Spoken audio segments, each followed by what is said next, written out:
টাঙ্গাইলের গোপালপুর উপজেলার ঝাওয়াইল ইউনিয়নের ঝিনাই নদীর তীরে গড়ে উঠেছে বিশ্বের প্রথম ২০১ গম্বুজ বিশিষ্ট মসজিদ।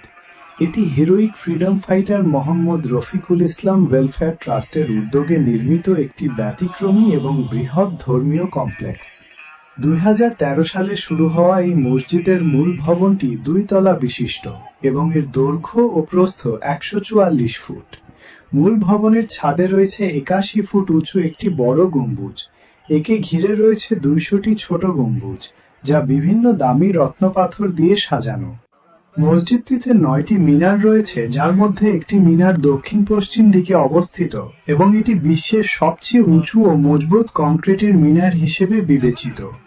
অভ্যন্তরে পশ্চিম দেয়ালটি স্বর্ণ, পিতল ও মার্বেল পাথর দিয়ে খচিত এবং এতে পুরো কোরআন শরীফ খোদাই করে লেখা হয়েছে।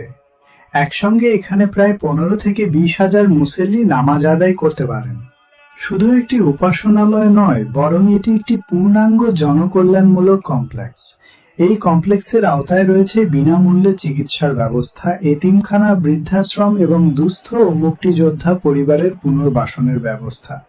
ভবিষ্যতে মসজিদ সংলগ্ন এলাকায় আধুনিক হোটেল এবং রেস্তোরাঁ তৈরির পরিকল্পনাও রয়েছে।